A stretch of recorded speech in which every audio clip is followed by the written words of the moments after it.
This is our Unconstitutional Awakening program.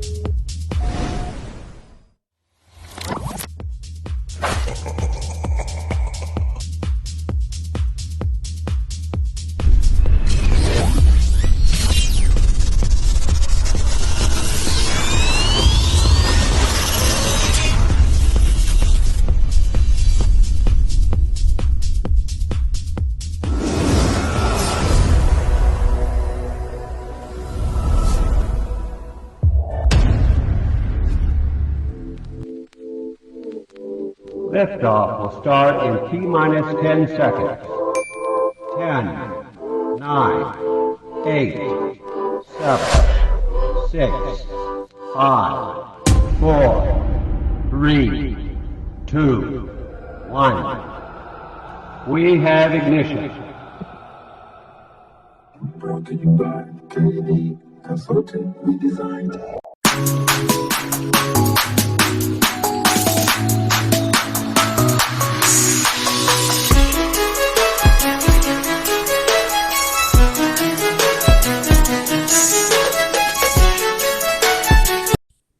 Ahoy there, mateys. It's time to set sail on another episode of Unconstitutional Awakening, the podcast. I'm your host, Jim Bob Ogleshorts, and this evening we've got a special guest joining us that has been on the inside of the criminal justice system down here in the South, which, if you're not familiar, we have a lot of work camps down here. I mean, if you're in prison down here in the South, whether it be public or private, you tend to be in a work camp. Everything from building buildings to road construction to working chicken farms and so much in between. And I thought it would be great to speak with a gentleman that has not only been through the trenches of these work camps, but has turned his life around and done some very successful things since he's been out. And it's always good to have a success story from time to time.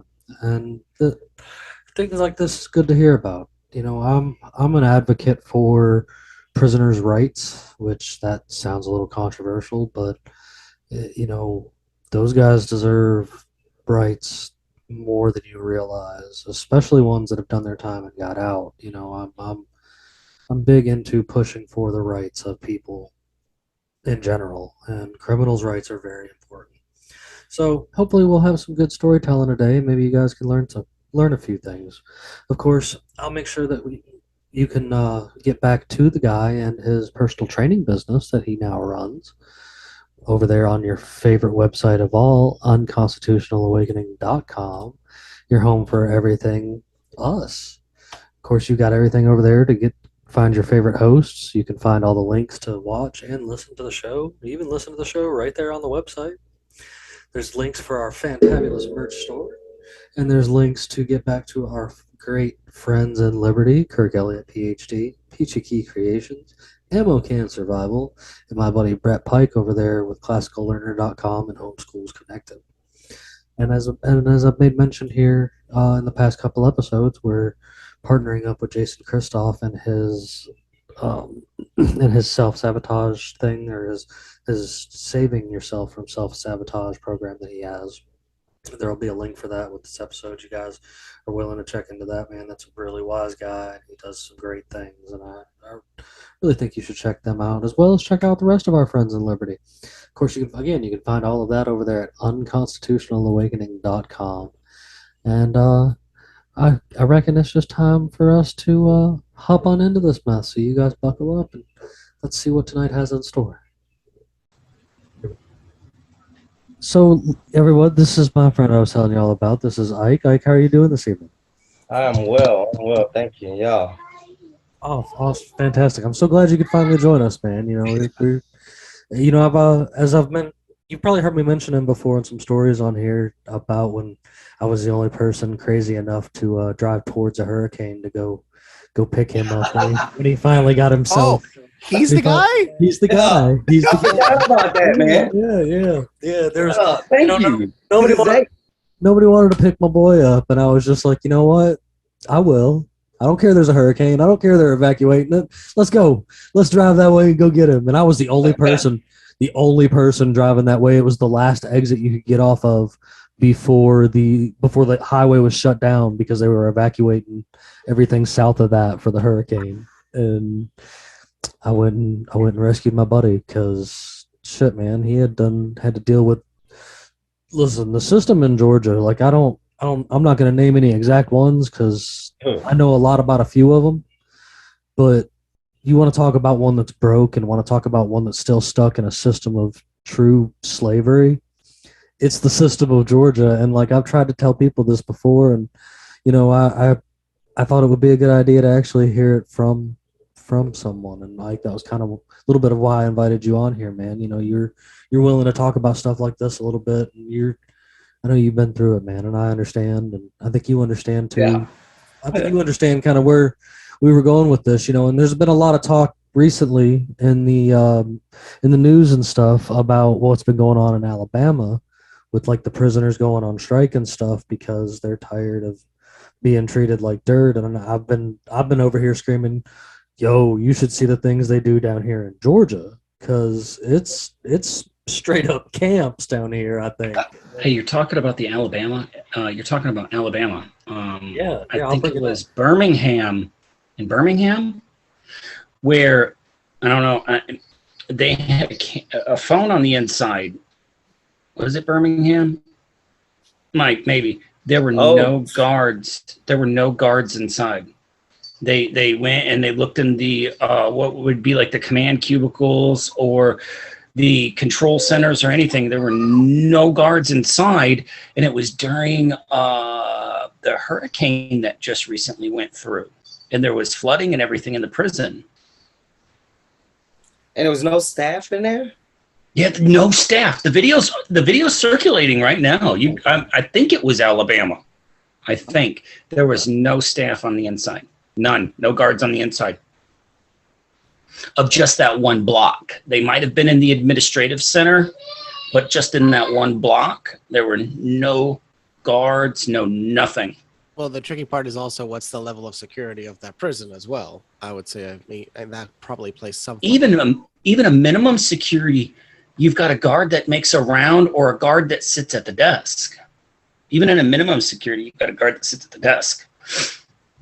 True. I've been in one of those like work release places, but the one I was in was like the one Jimmy picked me up from. It was locked down, so we couldn't just up and leave. But a lot of times, man, we'd be up in there late at night, like smoking.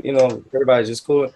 No cop anywhere. But like I said, we get out 5 days a week to go work. So I mean, the security level was really low, but I can definitely believe it. But shoot, man, in Georgia.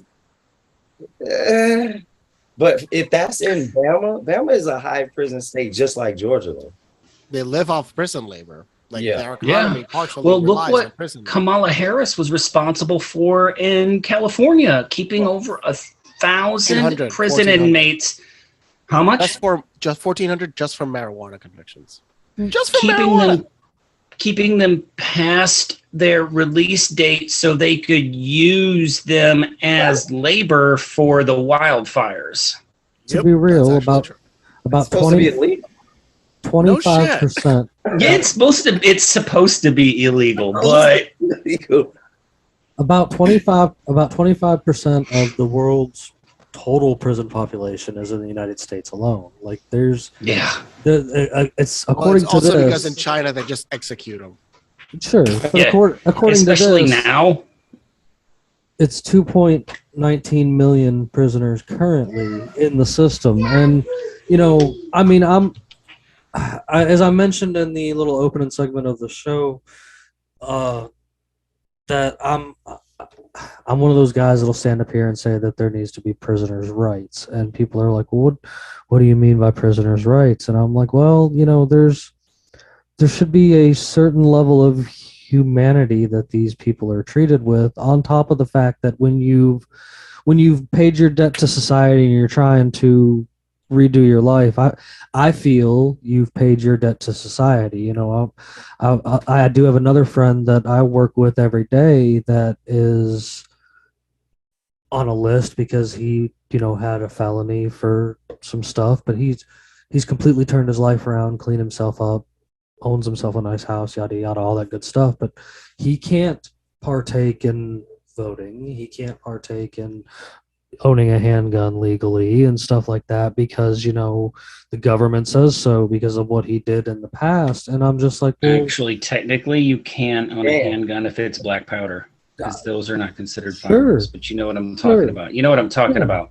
no. You Oh, can get a listen, regular gun now, listen. but you have to wait 5 years after your paper, and you got to get people to like literally write you a recommendation letter Mhm. stating that you can, like, you're a responsible person. And I ain't gonna lie, I have it all. Like when I got out that mud, I still got it, and I remember that. And my day is coming. But yeah, like you can get it back. It's a lot that you have to go through though, and you can vote. Well, no, that's that's good. He's I don't know. He's having a lot of trouble, I guess, getting through a lot of it himself. It's some crimes that they will never let you get that stuff. Like if you got a gun or something violent, yeah, it's like over with for him. And Like, see, so, his was more of a violent thing, a violent level thing. But I mean, like this has been a long time. You know what I'm saying? Like it's been a long time since anything's happened. Man's been clean from doing anything since, and was able to become a homeowner and stuff like that. But like he tells me a lot of these stories too about being in these work camps and stuff like that, and doing literally everything from like working in construction and to working in food and Lord knows what in between, And I know you had a little bit of work camp experience and stuff like that. Like seeing I guess in a sense yours was probably a little lighter maybe, I guess, but I worked in a chicken plant. It was mandatory with the, like, when I went to in Georgia is like, this is what you gotta do. You ain't got no choice. I mean, it's some rough work in those plants, man. But I know a bunch of old ladies that come outwork all us in there. But that type of work, so much repetition. You know what I mean? It's like working online in the warehouse. I guess like sure. Any other working adult would be doing in certain senses. But bro, like I developed this hand movement. I used to and hanging chickens and killing them, and I would never ever forget the work I had to put repetition this movement with my hands. At any time you be like hang chicken, and I'll sit there. But to be honest, what you were saying earlier about, I want to say, people having like certain setbacks or anything and not being able to do certain things. I think, well, I know everybody that goes through that system, they come out a different type of person. Everybody's affected differently. You know what I mean? If somebody could have went in the same thing, I would have went in. The way I came out, the first, like I've been twice, y'all. The first time I was young, I was like 18. So I was in there with the other young folks wilding out, doing stupid stuff. Second time I went, a few years later, I sat, I read, I learned. Put me in a different mind frame when I got out. But to be honest, 100% honest, those prison terms didn't stop me from doing anything I wanted to do. Besides, hey, I need a gun or I need to go out the country. Yeah. But I know some bros and some different people who can't get anything to happen for them. You know what I mean? But like I said, just like anything, to me, it's the luck of the draw. Depending on the person, it's just luck of the draw. Whether you want to go in and learn something or go in and F up, you know what I mean? But I think one of the reasons for the lack of programs for people getting out is because the United States wants so much of that recidivism. They want those prisoners to come back, because it's all for profit. It's all for a certain amount of profit. The private prison population is taking over in Georgia. All these private prisons popping up. So it's these private citizens putting their money together. Okay. See, my argument's always been with the idea of private prisons is that at the end of the day, they're still very highly government funded. Like the government gives them incentives to have so many cells filled and so much this done and so much that done. Like, and so whether or not that prison's private or not, it still really has the state behind it. And oh yeah. and I think that's where there's a lot of corruption at. And I've heard tons of stories, and I've even seen a lot of things firsthand. Like there's a lot of the good old boy system in the state of Georgia. I'm sure you've seen it too when it comes to like the sheriffs and the deputies or the sheriffs and the judges and stuff probably been in place for decades. You know what I'm saying? Like since some of us were kids, like it's the same person that's been there, and Wow. and you're always hearing the whole just vote them out or whatever. It's just like how That doesn't work in some places. how when they end up there every single time, like Especially no those matter small what. towns. I've talked about Clayton County openly because like none of us live there, and I stay away from there and on purpose. Like that, there's a guy that's literally been in the news for corruption, for doing things illegal and stuff like that, and he still gets reelected sheriff every year. Talking about forget his name, the short guy. The short guy, like being investigated right now, isn't he? yeah, he's under investigation, but there was still his vote for him election boards Oh, really? posted up all over the damn county when we were driving through there and stuff. Like it amazes me that they still keep these same people, I guess, in power, and that prison alone like is like a big flashy Clayton. I don't know. Do you stay out of Clayton County, and you also stay out of another place that I'll just vouch for and stay out of is that the Rockdale Newton County areas of Georgia, because they're rough when it comes to the way they treat folks. And I try not to leave Fulton. Right.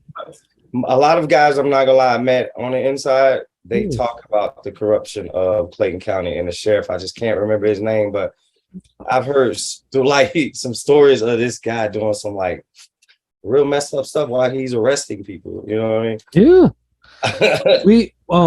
There's a town that I used to live in had a dude that was like on video doing some stuff where he like picked a guy up and like slammed him when he was uncalled for and all this stuff, and the following county like hired him like as soon as the other county let him go for doing whatever. And there's a lot of that in these intertwined counties I've seen. I've heard stories of them like letting go of an officer from one county because he got caught planting drugs on somebody, and then he gets hired the next county over to still kind of do the same job. And it's just like, well, why do these guys keep getting rehired?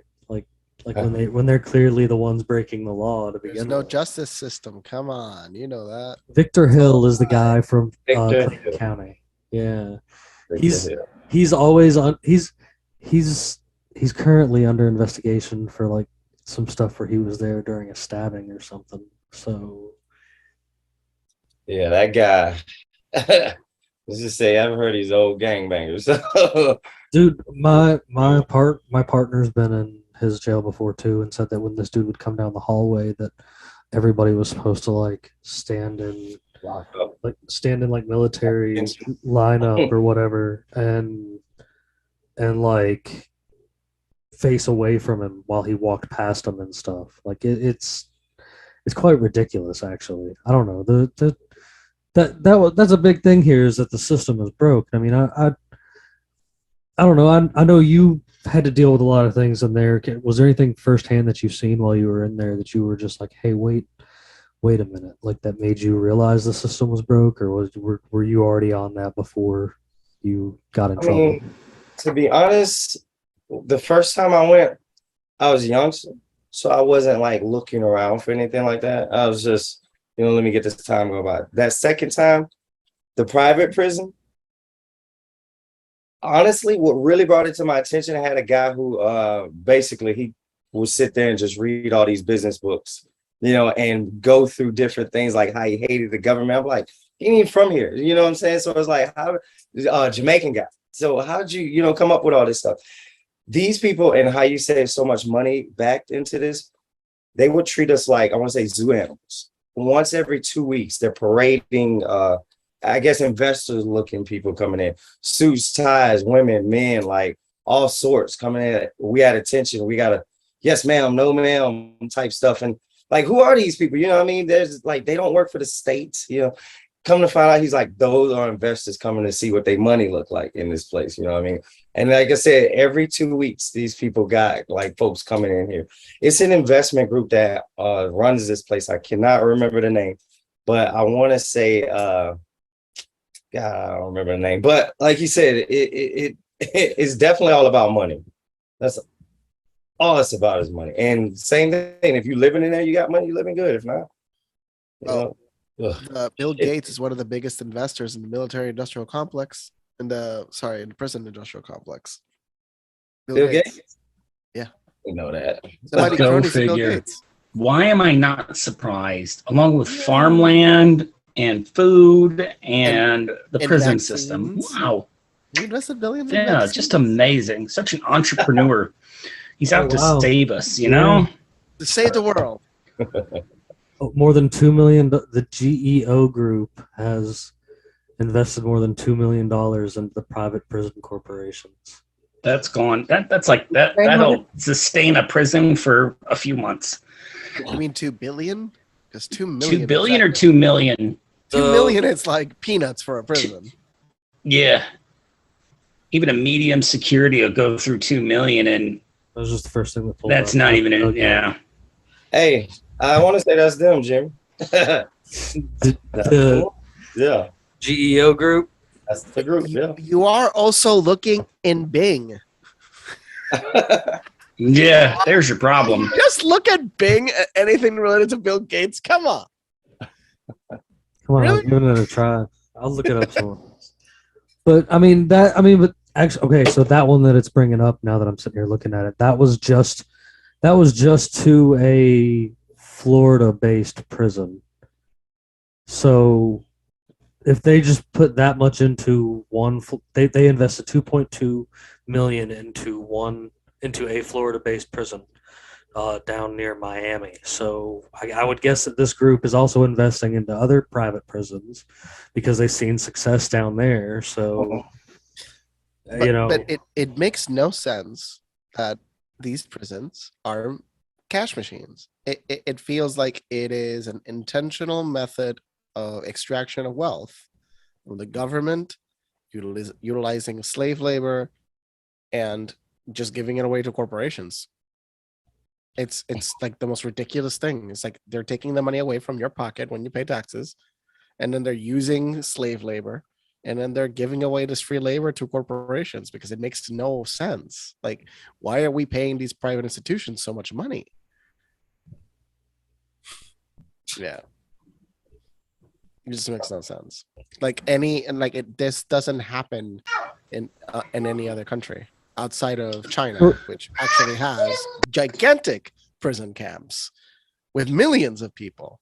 Correct. But like here, that I don't know, they found a way to make money off of it. Like I for one am one of those kind of people that were like, oh, okay, the more laws they have, the more people that they can put under slavery according to the 13th Amendment. So like, why not just start creating asinine laws and putting people away for asinine shit? Like, that's a good point, because I mean, if they really wanted to, they could, like anybody, because I mean, the average American commits like 2 felonies and like a half a dozen misdemeanors a day or a week, something like that. A week? Every day. I mean, I don't know. Every day. They could throw you. They could throw anybody they wanted if they really wanted to. Am I committing?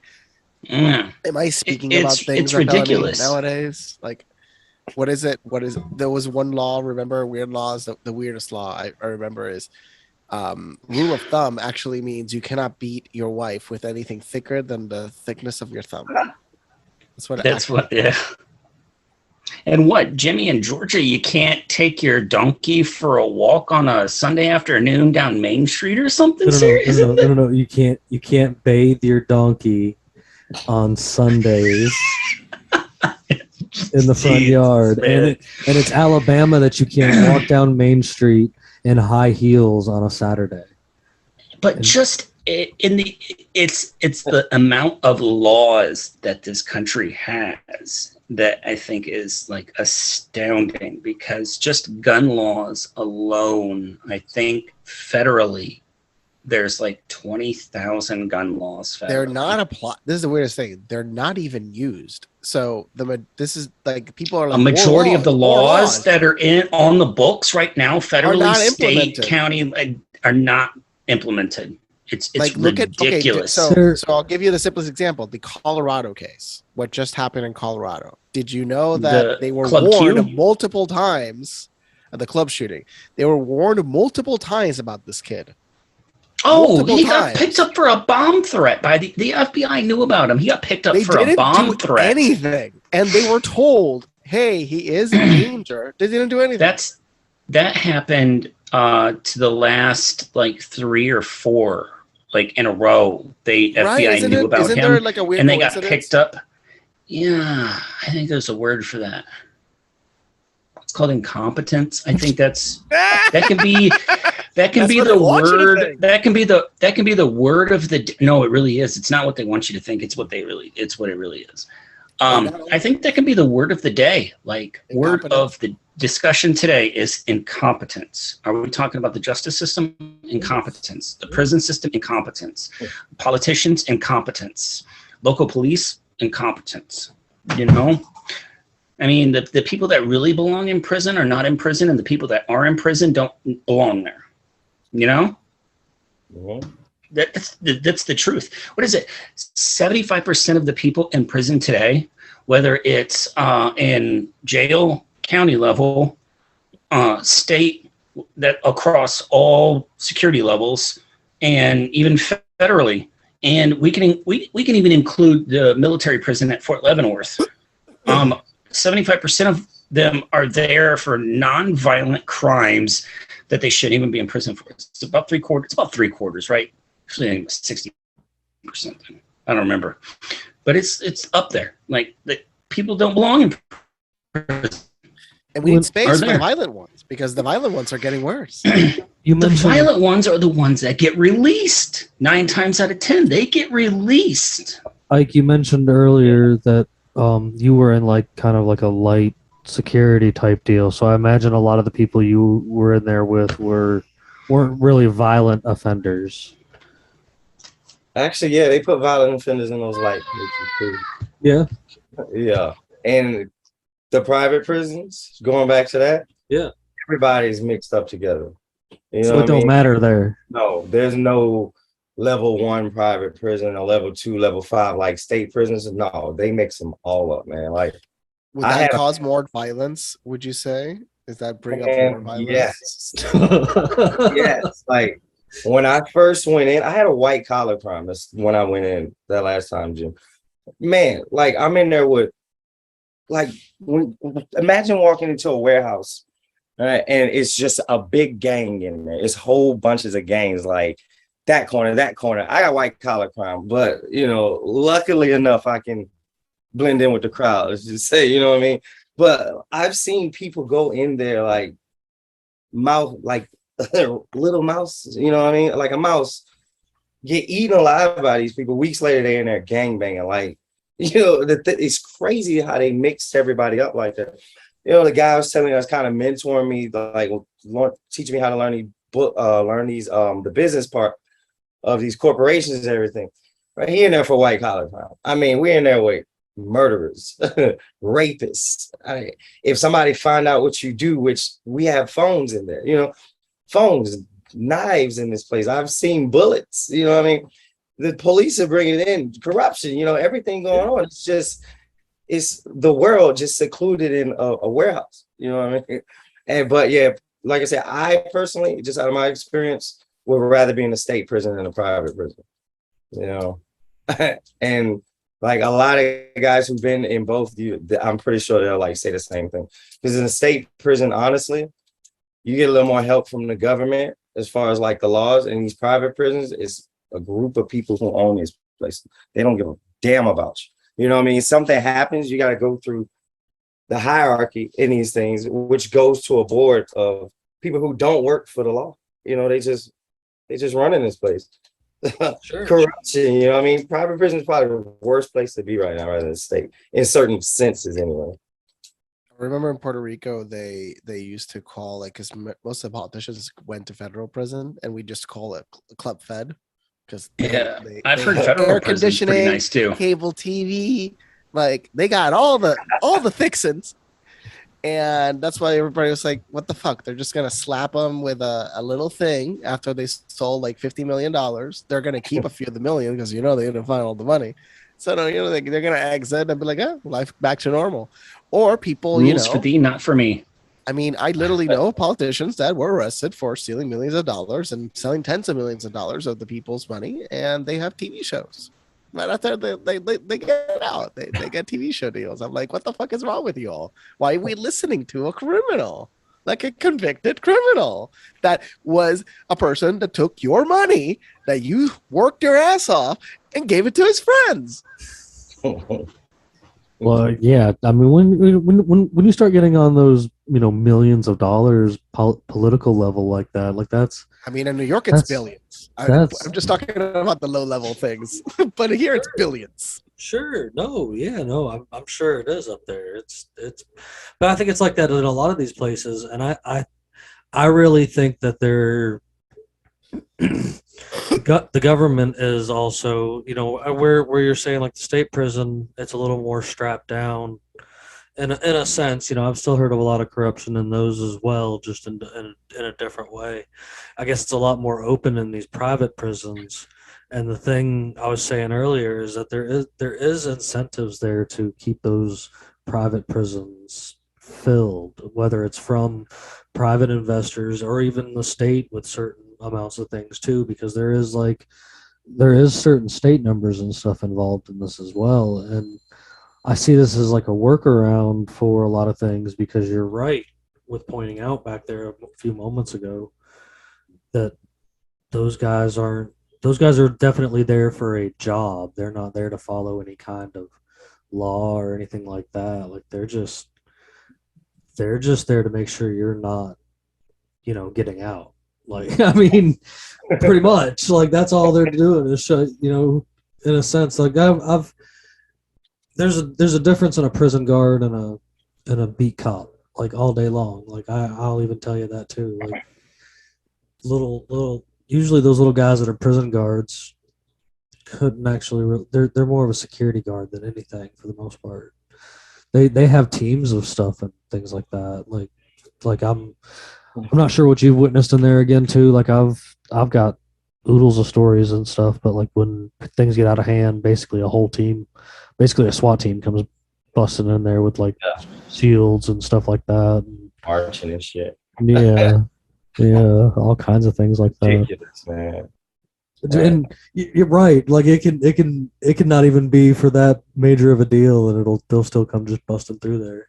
Yeah, they'll do it to show off for the investors. Just come marching through. Hey, look at our military guys we got running this prison.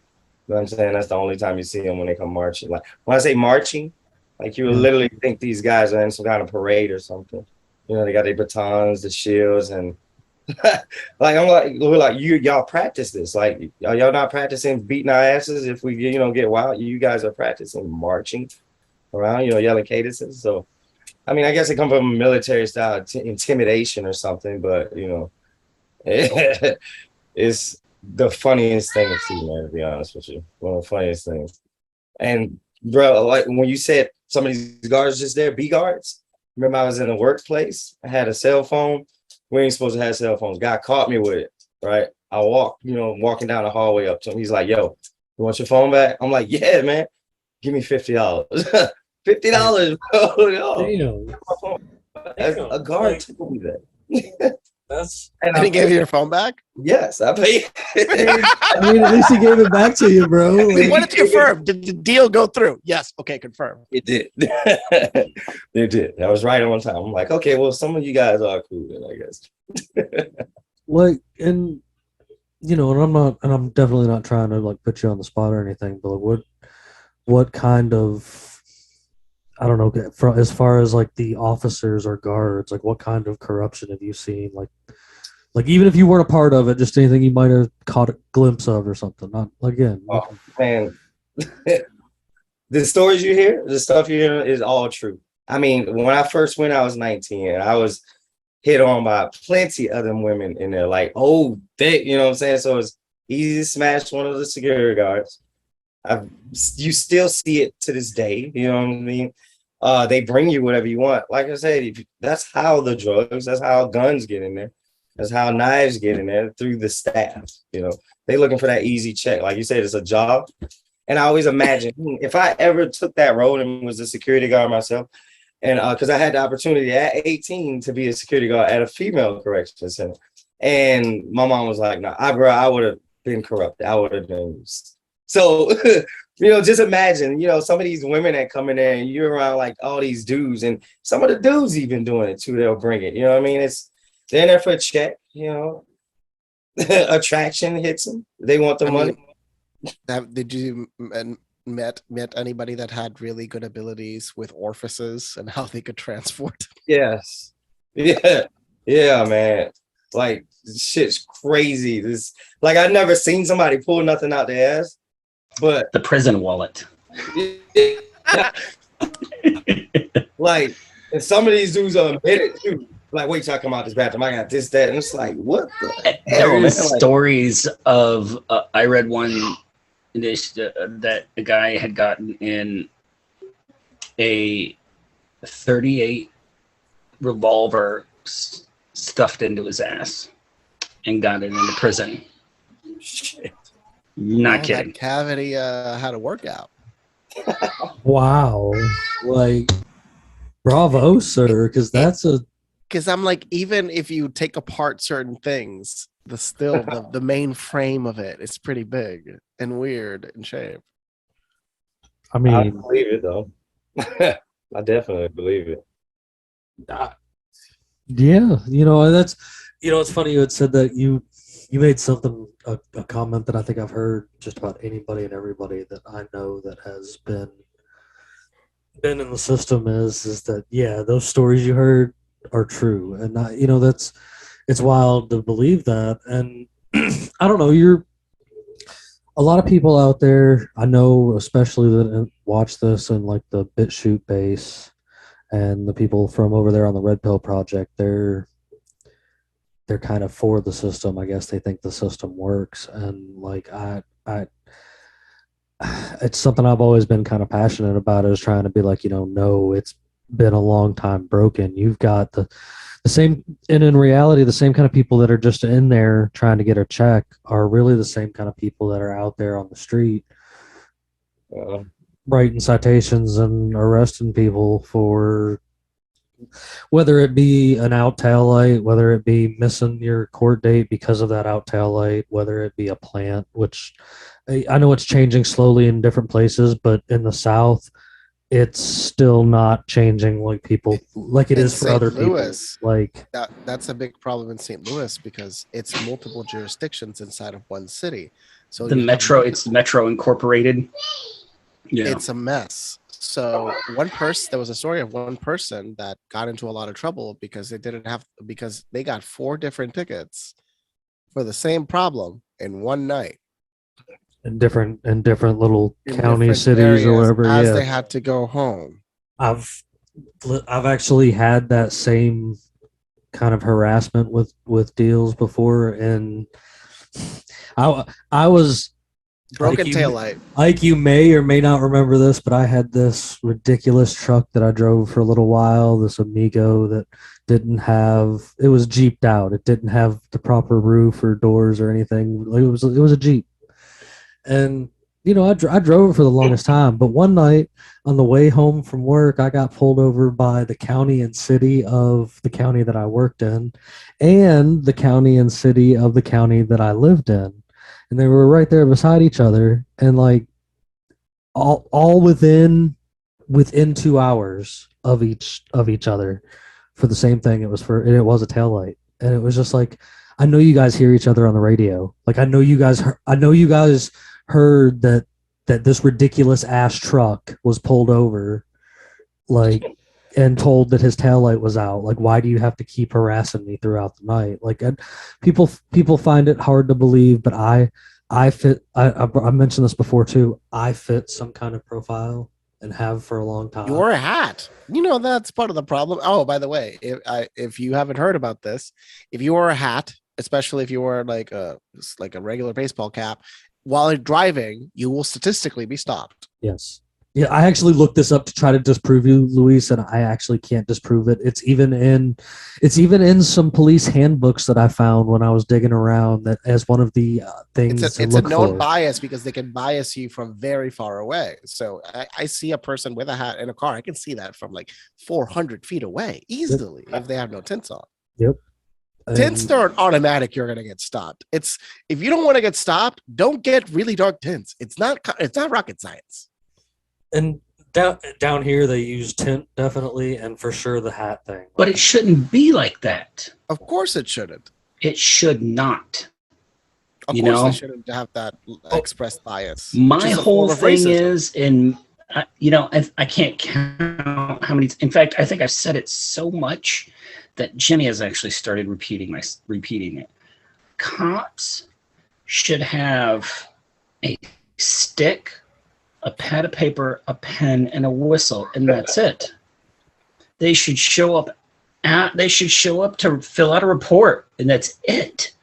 Man, that's what they wanted in Seattle, and look how it's going, though. So it's kind of tricky, Bandit. So I'll tell you that there's a tricky part to that, because that's you what have they other things Oregon and Seattle mixed in with that, making it designed to fail. All right. You know, if people can take care of themselves, you know that, but it's not according to California or like Chicago or Illinois. They're a liberal shithole. They really are. Listen, I can.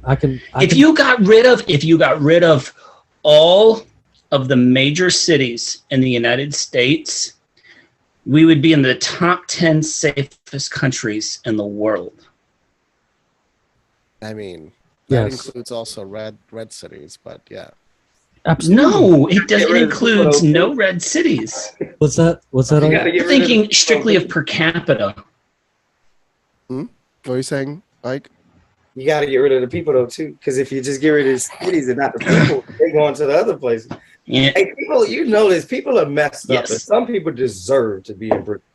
Like some of these, that's the problem. There's no space because all the innocent people are in it. Yeah, all the non-violent offenders are in prison. We have an idea. What's the average cost per prisoner? Like $50,000 per year. Yeah. And what's the average cost per student in the United States? And I'm not trying to sound like Mango Mussolini. Way lower. It costs more money to put you in prison than to put you in school. Isn't that stupid? Yeah. I'm not trying to. That's why our country's so fucked up. I'm not trying to sound like Mango Mussolini, but I kind of back Bandit when I'm just like, hey, I'm sorry, Luis, but let's go ahead and build them a wall around New York City and just kind of let them have themselves and see what happens. That's what we originally said. This system that we have is they want it to fail because it makes them money. It makes them money. Cops are revenue generators, and if they happen to pick you up, if they happen to pick you up.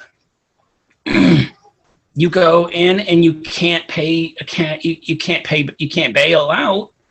You're going to jail. So that's the thing. So for nonviolent crimes, that's why they added cashless bail. The problem is the word nuance was never implemented into it. So I could beat the fuck out of somebody and I walk out. I'm like, what? Great! Isn't that so smart of the state? Well, I mean, I think you should have the opportunity to, maybe the person that you had to hit in the mouth deserved to get hit in the mouth. I mean, sometimes. So I'll give you an example of. Sometimes there is social justice, So there was a deli owner up in Harlem that was getting beat up by a man almost 1.5 feet taller than him. He was just. So the old man goes under is sitting down and getting beat up. He goes under him, gets a knife, and then attacks the assailant that was essentially beating him to death, and kills the assailant, kills the attacker. This guy is also being helped by a woman outside of the deli, like outside of the wall that's protecting him, because he went into the wall to just beat him up. Fuck around. The guy, the deli owner, was there. His GoFundMe was shut off. They cut it off. The platforms blocked it because he couldn't defend himself, evidently. So, and they sent him to Rikers. They sent him to one of the worst prisons in New York City. Good God. And this guy it's 100% self-defense. No, but because there was video. Yeah. He's just minding his own business and his own business. A man comes up and starts beating the fuck out of you. You can't defend yourself with a knife. You have to take the punishment. According to the government, you have to take the punishment. Take it. Just take it. See, I'm a firm believer in, and I've even been told by police out here, like sheriff's deputies, that it's a whole lot easier if you just handle the problem. You know, that's what sheriff said in Florida. I don't know if you have that crazy clip where the guy was like, "Yeah, if you have to, kill them." Call us after the fact, please, because it's less paperwork, is what I was told. Like, it's just like, wow. I mean, and it's one of them small town podunk places that I used to live, and we had a break in and caught the guy. So and he told me it would have been less paperwork if I'd have just. They're not breaking into your house because they're poor and they're starving. That is a lie. Oh yeah, no, not out there in the woods. And they continue to repeat. Yeah, no. They're just starving. I'm like, nobody in the United States is starving unless they actively are doing something extremely stupid. This was a legitimate crazy person. Like this situation. Yeah.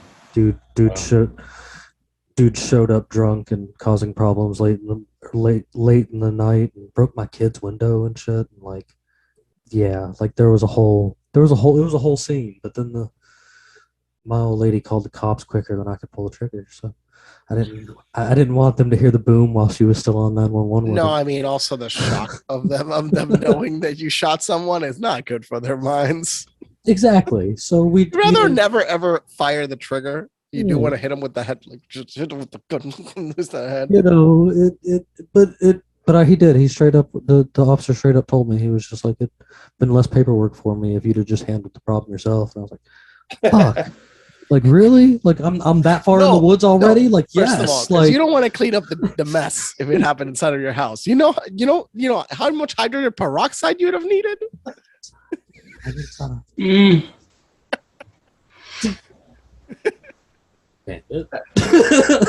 Just want to make sure you get it on the rug, okay? Then you can just roll it up and just quick clean up. Take it out.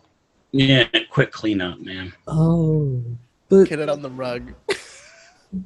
You know, but in reality, though, in places like where I am now and stuff like that, you know, you're so far out. You know, you're so far away from everything that it's 100%. If somebody comes in on you out here, like, it's a whole lot quicker to do it yourself than it is to wait for God knows how long before a cop's going to get out here to you, because it's first of all, if you're out here robbing folks, you're in the sticks at this moment. Like you shouldn't be out this far anyway trying to rob folks. Like, hey, so Ike, how long have you been out? About 6 years now. I've been out for a while. So how long did it take you to get like established again? Did you have friends, family to help you when you got out? Did you have a network to help you when you got out? To be honest, yeah, I've always had like somebody like, you know, yo, let's help me when I got out. Mm-hmm. Jimmy helped me initially when I got out. Nice. Hey, we're practicing what we preach, man. That's right. Yeah, that's right. But I'm not gonna lie, I was always one to be able to, you know, not F up too many bridges in the past, you know, so I've always had somebody like, yo, I'll help you out through this. I was able to get back on, you know, pretty well. But to be honest, 100% honest, like I said, I've been in there twice. Never stopped me from a job of getting the first time. This time, never stopped me. Recently, this year, I applied for a few jobs. and your background ain't looking good. You know what I mean? Like years later, like people were running and now they're running it when this is like out. I don't know what happened. And I hope no kind of authority watches this. But what, 2 months ago, background cleared. People run me. It's clear. I paid a few sites to run myself. It's disappeared clear. You know what I mean? So now, Outstanding, man. Yeah, Outstanding. everything's good. They're taking, I think they're trying to do away with that check the block on a lot of job applications. Get it, like asking you if you've had a felony or not. I think they're doing away. I think there's been some court cases, believe it or not, where they've tried to remove that from job applications, the whole check the block thing. But the way these companies are get around it, though, you know, it's got to be because I've seen it on tons. You know, I've heard that same thing, I want to say years ago. But I mean, to be honest, like if you had a business, would you be like, F that? I'm putting this on my application. Being 100% honest. And you had like. No, I believe, I like me personally, like if you had whatever kind of record, no, I'm probably going to be the first guy. Yeah. Again, like I'm going to be like, yes, there are certain circumstances where I would be like, no. Yeah. But 99% of the time, you know, if you've paid, that's the thing. It's like you paid your debt. You know, you served your time, and that should be it. It should not be a factor anymore for anything.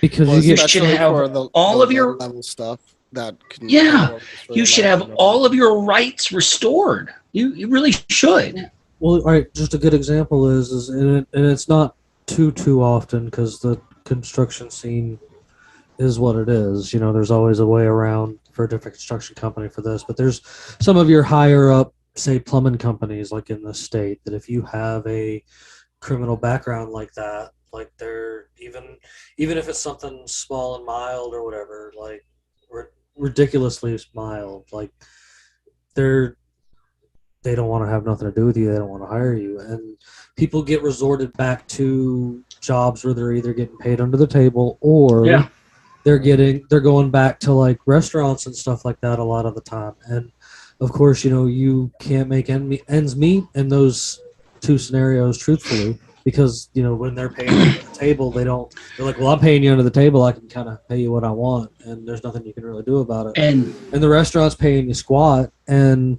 so you're like, you're people that did time for weed or did time for stealing a little bit of money or something like, you know, they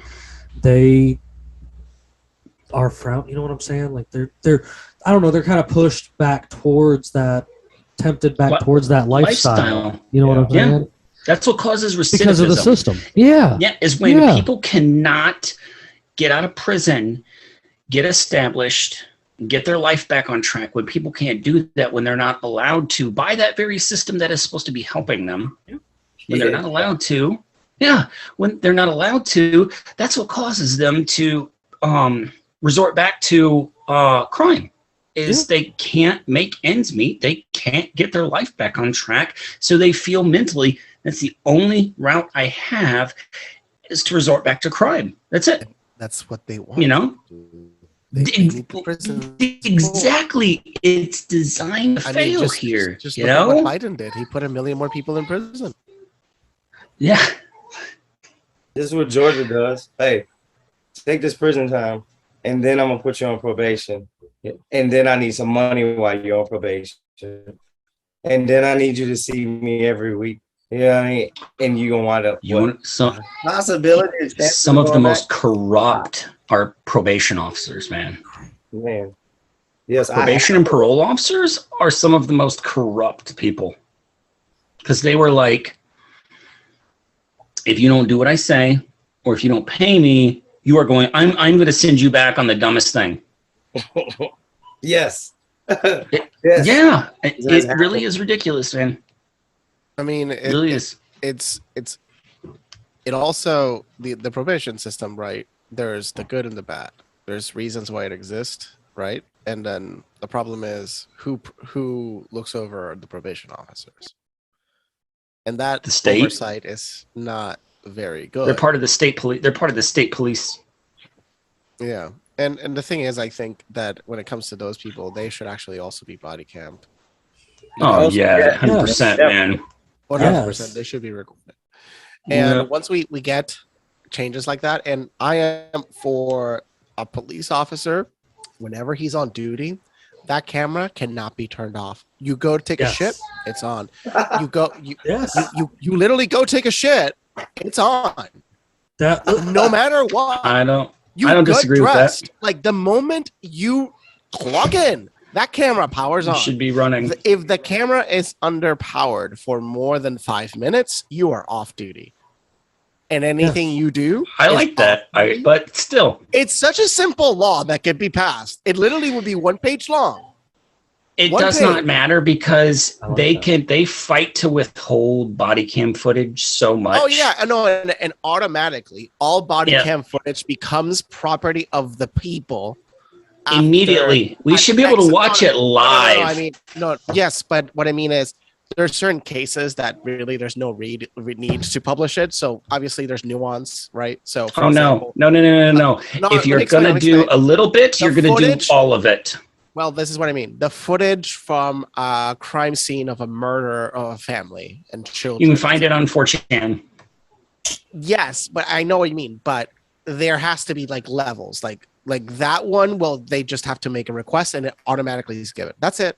That's what I mean. There should not be any extra barriers. Is it gonna have like is it gonna have the little this is graphic see photo click button? And we should be able to watch other countries it's very accessible and it's a whole category. It's horrible. They should do away with qualified immunity in all states. Which state took it off? Colorado? Colorado and one other, I think. They should do away with qualified immunity. And like if you sue the police department, it comes out of their pension system and not city taxes. That's it. That's where, and they can't investigate themselves. Should be a private company outside of the police department investigating the police. Should be a private company out of the state. Yeah. No, not the state. Well, the problem is that how can you be associated if you don't even live in the same state? Doesn't the thing is, association can happen when you live in the same state. It needs to be. If you live in a whole different state, what association do you fucking have to them? Okay, all right. It should be out of. Yeah, it should be out of state. Yeah. See, this is where I get. I mean, I guess it gets complicated here, but this is where, like, I like being in small town Georgia compared to compared to Atlanta, Georgia, because because see something. I can't coming down to visit you. That was one of the worst areas to drive through was Atlanta when I came down to visit. I agree. But I'm saying like the okay, so the podunk officers are gonna mess with me for sure. I already know this because again, I fit. The only time they don't mess with me, it seems, is when I've got like the car full and you can see the kids screaming at each other and the old lady in the passenger seat rolling her eyes and shit. And they're just like, yeah, we don't want to fuck with that guy. But like when I'm by myself in the same vehicle, they'll be like, okay, I feel like fucking with that guy. Yeah. And oh, sure, of course. But I'm saying as far as we were talking about, I guess, any ways of kind of like the investigating or whatever, but like small podunk town here, like maybe it needs to be a study by like the state, but it should be like, I don't know, like people that are elected in, I guess, in a sense, into the county for doing that. It can't be, you know what I'm saying? Like it has to be like local. You know what I'm saying? Like make it local. Like in Podunk, Georgia here, if you know what I'm saying? Like if Jethro shot the wrong fucking dude for no reason and he's trying to cover it up before it gets all over Fox 5 down here. Like, you know what I'm saying? Like you've got a guy that actually knows him because they're in the same county and the dude lives up the fucking street. You know what I'm saying? Like it's slightly different in a small town compared to larger scales because a lot of these people usually it's the school bully that becomes the city cop. There's a county, there's a couple little town that I go past a lot. I cut through there a lot. It's Meriwether County. And there's 2 towns in Meriwether County, and in that entire county, there's less than 8,000 people in the entire county. And in these two little ass towns, there's fucking 2 cops, one for the daytime, one for the nighttime, and one sitting at the office answering the phone. You know what I'm saying? Mhm. And like they live right there in that little town. They know everybody in that little town. Everybody kind of still knows each other. It's almost We have- Andy Griffith We like. have 54,000 But cops. you have 54,000 people, and You like actually y'all are, have your police force, NYPD, in its entirety is in the one of like it's actually the size of a bit larger than a lot of budget countries' is bigger than standing many armies. countries. Yes, our budget is larger than many countries' armies. he's Yeah, he's standing in one of- army. my buddy Ike here is in one of the larger areas of the Atlanta region. Like he's kind of in the polar opposite. You said Fulton County earlier and the thing, and that's a very, you guys aren't too familiar, but as somebody that lives down here, that's a pretty big county, the way that it's spread and stretched throughout the state. Like it there's a whole lot of that county, and there's a whole lot of people in that county. Like that's not a small a small area by any means. Fulton County has multiple municipalities in it because it has a lot of towns spread throughout it, from the north of Atlanta all the way down below Atlanta. So it's interesting to see how things are definitely completely different there. There's actually some areas of DeKalb County here in Georgia that have decriminalized weed in small amounts or whatever. It's just a fine, but even I still say that's kind of ridiculous. Like, you decriminalized it, but yet you still want me to pay a fine. Like, you're like, well, at least it's not jail time, and I'm just like, why are you worried about people in a plant? Like, there's so many states all over the country that have been like, no, it's not a problem anymore. Like, whatever, we have bigger fish to fry. And all these podunk private prisons out here in Georgia are taking advantage of, I think, that in an essence. I'm sure a lot of people you met in there were definitely just in there for drugs. Like, that, to me, drugs are not a violent crime. Like, you know what I'm saying? Like, that's just sure, some of them. I mean, who are the biggest drug dealers in the United States? Johnson and Johnson, Purdue Pharma, Pfizer. It's the government, I'm man. sorry. We know who the executives are. Let's not even know talk their like name. that. Let's talk about what started the crack epidemic in California in the 80s. Oh, you mean the CIA? CIA. And Rick Ross. I mean, Rick Ross we assisting were them. guarding, U.S. soldiers were guarding poppy fields in Afghanistan. When we left, when the U.S. military left Afghanistan, heroin production dropped. Heroin distribution, because we were the distributors. And then we made a deal. We became distributors again. I mean, that's why it dropped. It dropped here. I heard about it happening even here. They're like, there is no heroin. And it was actually drug money that propped up the 2018. 2008. You're talking about. 2008. It was drug money that propped up our government. It's believed that drug money is what kept the banking system from not collapsing. Yeah, that's it. Because it's real money, unlike everything else. So it's okay for the feds to sell drugs, just not me. Everybody else. Not us. They hate the competition, man. They hate the competition. But in an essence, drug in an essence, aren't they my supply? Man, yeah. Well, they're the first line, and then when it comes to certain things like fentanyl, I don't actually believe that the United States is intentionally letting it in. No. It is just so easily entering. Because fentanyl is actually killing too many people. You don't think that the United States... It's not bringing back return customers. Wait. You don't think that the United States government would intentionally put something bad into the market to cause problems? I don't think they're doing that, because they want return customers. They don't want to kill you the first dose. What's happening? I'll give you an example. So, in Canada, it's a very light offense to press pills. And what's been happening is they're likely pressing the Xanax pills in the same pill press that they're pressing the everything associated with fentanyl. So that's how there's a crossover dosage that occurs. So because it's literally a slap in the wrist in Canada, the majority of the pills are actually coming from the north. The majority of the events are happening because of other drugs they're taking. Not people are not even taking fucking heroin. They're not taking fentanyl. Yet they're getting fucking fentanyl.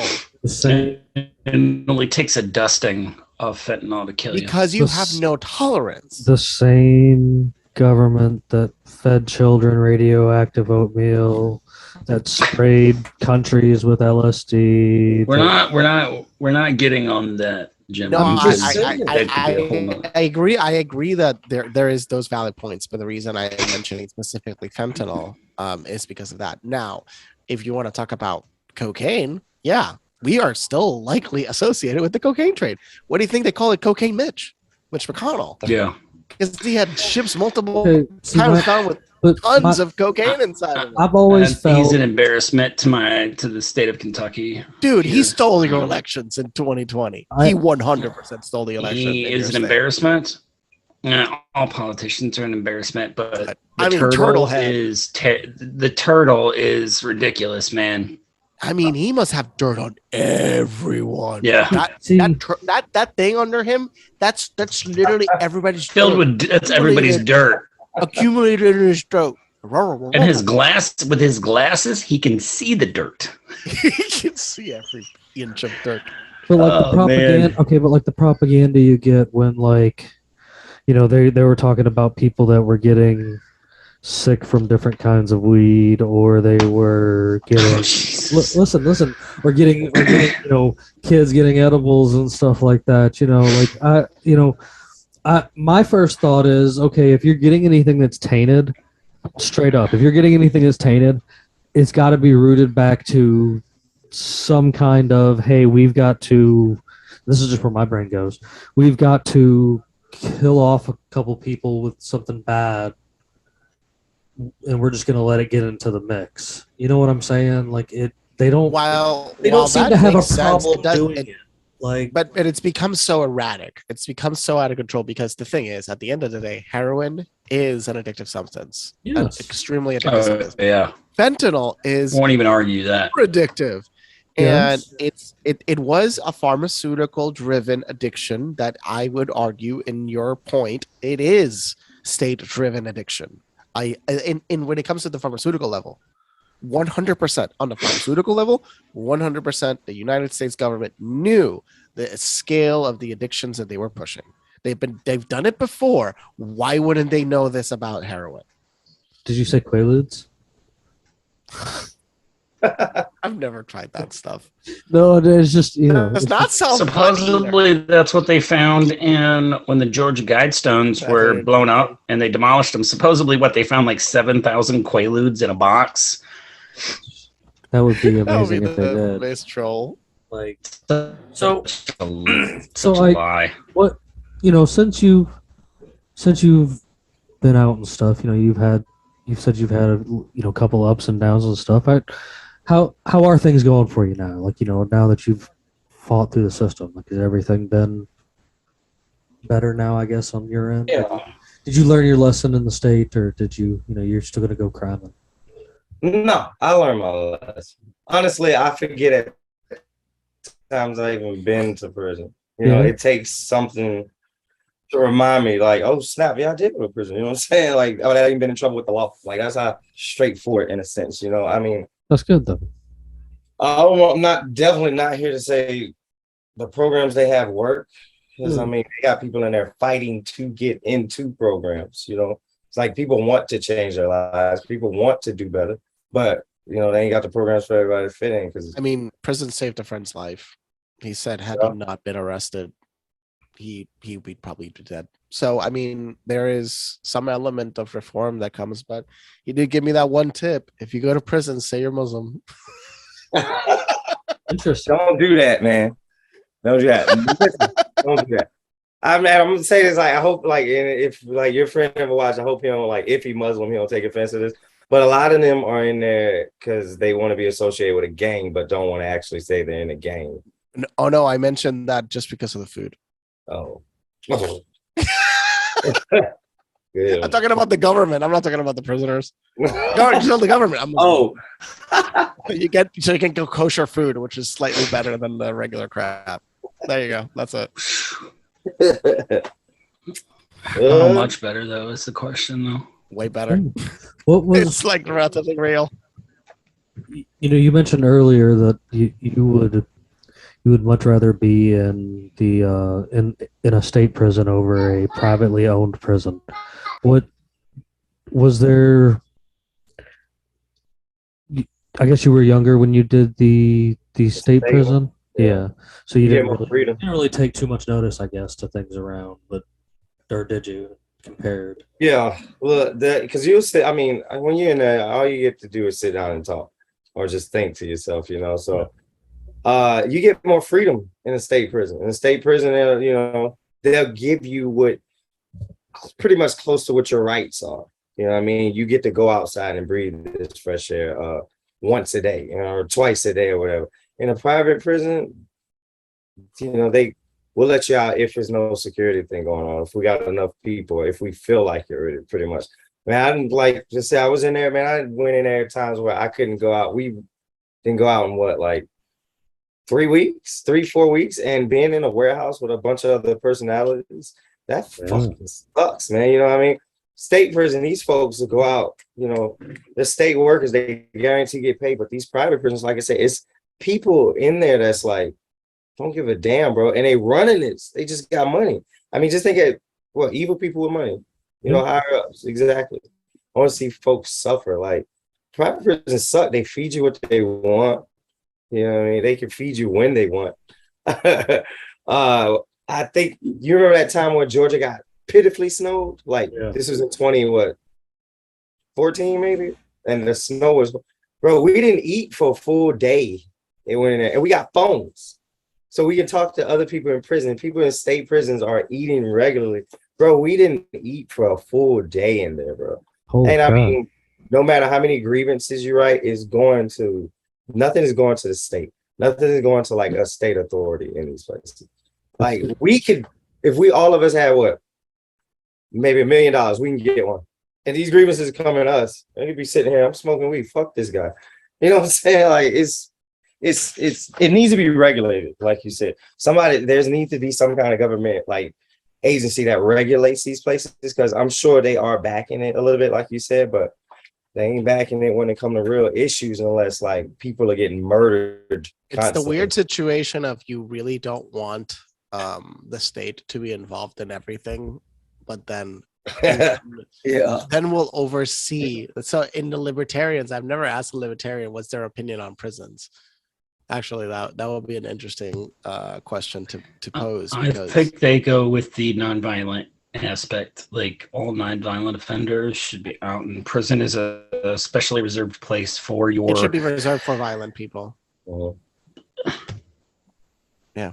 Violent towards who is the question.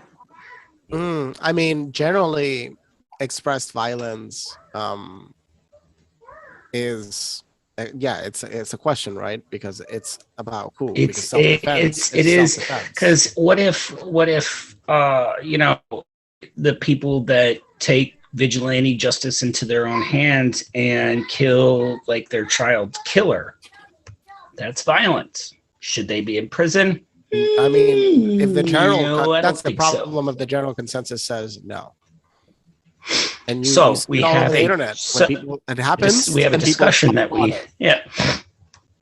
nonviolent. No, I mean no. I mean that's not even a question. But technically, pedophilia is nonviolent. I mean, no, pedophilia is violent. I would say that is violence of the highest order. Yeah, there is no. You don't even deserve prison for that. Is distributing child pornography violent? Distributing it. It should be. There you go. Jimmy has a very easy solution for all these problems. Now, how is this diesel powered? Yes, it is diesel powered. I think that'll be a good one. It's portable. Yeah. And this, I think this solves a lot of your kid diddling problems. I don't see repeat offenders. Or you just put them in gin population. You put them in, yeah. Let them sort themselves out. Let karma take action. I just, there's. But that's a subject that could be discussed. It could be a totally different episode. I'll even say that the system's broken in that aspect too. Like I have like a personal friend that when he was like 18 and had just graduated high school, his girlfriend was still behind in high school and for senior year or whatever, and there was a whole thing that was a bad breakup, and it turned into him having fucking charges that it took him years to get fixed. Like he had to get that fixed because he was a registered sex offender for something he didn't even, what I'm saying, like they had proved that he didn't even do or whatever, and that he didn't do, but he had to go through this whole system of check. It took him like 6 years to get that shit like eliminated from his. There should be punishment for false accusations of that type for that the too. person that committed that too. and that's the thing. There is no punishment, and you can too. hear countless claims, and that's the problem is those women that do that harm the victims of true violence. Those women are the scum of the earth. Those men that also make false accusations, they're rarer, but those are scum. Anybody that makes false accusations of that type are harming the countless real people that come out, tell their truth, and then they are talked about as lying. That those people that do lie are the ones creating the situation for those that fear to say the truth. It is horrific and disgusting, and those are true scum. Outside of the actual perpetrators, they go straight to Chippy. So, yeah, like I think that they should totally give Chris Hansen his show back. Like, Chris Hansen got into a lot of weird. He caught some interesting people. That's why they shut him down. Oh no, the Nickelodeon people, yeah. Yeah. Did you ever see that? Ike, did you see any of that? Did you see any of that in the time you were in? Did you see problems sort themselves out like that? Yeah.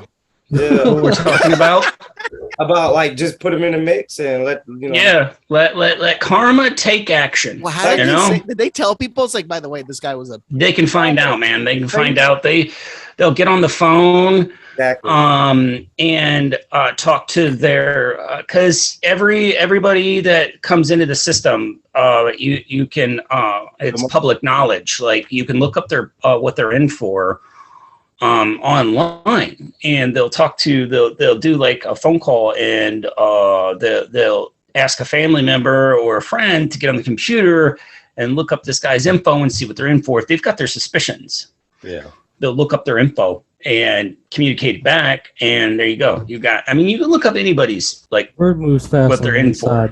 And come on, tell us, Ike. So this guy, crazy story. Yeah, not too crazy. This guy used to play basketball a lot, pretty good, like same age, remind me of myself, but it was kind of weird. And something about him, the way he moved. So just like you said, if you get your GDC number, if somebody finds your GDC number, they can look you up on their phone. So they used to like pin this like our names on the board with our GDC number or whatever, if we had a message or something. So he would always run up to the board and scratch his number off. They be like, man, I don't want people seeing my GDC number and stuff. I'm like, wow, red flag. Like, that's a red flag. So what? And come to find out my bunkmate, my roommate, he was like, JBL's sex offender. I'm like, word. Come to find out, he got caught up in Covington too. His girlfriend was underage. This just a story he told me anyway. His girlfriend was underage, but those guys were waiting, and they saw his number on the board, and they looked him up, and the guy was already kind of timid person, and it sucks to have to see somebody go through that, you know what I mean? But they but your charges, you brought that shit on yourself. Like they would literally take this guy's food, grown men, like, you know what I'm saying? Like Like, you just gonna let these guys take your food? You know what I mean? You got a fucked up charge, but like literally take this guy's food, push him, pick on him. Like, it's some fucked up stuff. The stuff you see on TV, yes, that happens, you know, and it happens if you allow it to happen. But yeah, bro, like, and the guards will let that shit happen, of course, if you got a sex crime. You got a sex crime, you just unsafe in any prison. You're unsafe. Why? So, if let's say if somebody, what happens to, would you say, people that harm children? Separate to sex crime, just harming children. Are they in a whole separate category in your, like, that you've seen or believed? Yeah, you Not in a kids, private you prison, don't. obviously. Yeah. To me, or no, what you've seen or what you heard. Oh, no, if somebody anything killed a kid or something. anything dealing with a kid, you liable to get that ass whooped. You know what I'm saying? Anything dealing with a kid, you punch him, you push him, you neglect a kid. You know what I mean? You'll see moms and like like a person went to jail because they beat their son to like almost to death, almost. Yeah, or you want any of that stuff. Same category as, you know, sex offenders. Yeah, of course. All that's the same. Anything dealing with the kids, you can consider yourself dead meat if people find out. You know? Yeah, because even the hardest, like, dude in prison is like, even I got kids. I love my kids. Or they're traumatized because they were that victim. It's true. And they're in jail in the first place because of that trauma. Right, and you know, I've heard that a bunch too from people that you know, there a lot of those guys in there have kids that they may or may not ever see again, and so when they hear something bad has been brought upon children, they definitely got a soft spot for some of that kind of vigilante justice you were making mention of earlier. The guy it kind of reminded me of a story. A friend of mine that's gone now. The funny thing is he's who came up with the whole Jim Bob Oval Shorts nickname originally, but he did when he was alive, he did some time for, this is the weird thing, it's theft by receiving. He bought a stolen tow truck, and because he got caught with the stolen tow truck that he bought money for and had a receipt for, that he bought it from a guy or whatever, they still ended up sicking the dog on him and messing his leg up, and he ended up doing like 2 years, and he went to a medium security, and since he happened to be a mechanic, he kind of got in easy on working on things out there on some of these construction details and these farm details that they do out in the middle of bumfuck Georgia. Like, there's some things out there, I'm sure, like, you probably seen some of them and stuff, where they're out there literally doing the roads or milking cows. Yeah, I mean, legitimate shit, you know, and they're out there doing all this hard labor and stuff like that. He got lucky and got to do that, but he always told me this story that one night they brought this cat in that was in there for killing a kid or something. And by the time the sun rose, that dude was having to be shipped out to the hospital because, like, sometime in the middle of the night, he ended up wandering into the wrong guy's cell somehow, or this is the story, you know what I'm saying? And they beat this dude till he couldn't move and was gurgling blood. And it's just like, Buddy always told me that he's like, yeah, you don't go into a prison doing anything to kids. Like, they'll rip you to shreds, like, and almost kill you because you don't learn a lesson if they kill you. I was just like, all right, true. Yeah, that's true. I've always been one for the castrate, you know. Bloop. Well, there's the chemical castration. Yeah, you wanted to diddle kids. Bye. Like, okay. And actually, it's been proven that it works to an extent. The problem is it doesn't take away from the desire to a certain extent. That's the only sad part, is that they might commit some form of other crime. Then I guess wood chipper it is. We're just gonna have to settle for the wood chipper, and I don't know any other ideas, Luis. Man, when the revolution comes, you better have chippies ready. A whole fleet of them motherfuckers, man. You see them all the time on these rental places going down the highway through here. You gotta wonder You keep saying chippy all the time, but you got to wonder if this is an actual method of cleanup. Listen, hog feed's expensive, bro. That I've heard.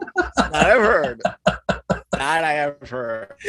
I am not feeding them to pigs because I'm not gonna taint my animals with that. Oh no, I mean You know, sell I to didn't your say my worst I didn't say enemies. my pigs. I was just, you know. No, I mean, you things like this, like I say, it's like things like this will eventually will work themselves out.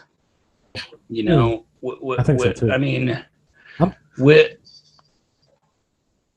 people will eventually figure out how to take care of themselves, because I mean, the government may disappear, but society will go on. Leadership. But the problem is people want leadership. I understand you want autonomy, but the People majority have been brainwashed to want people to rule them, not knowing that they can rule them.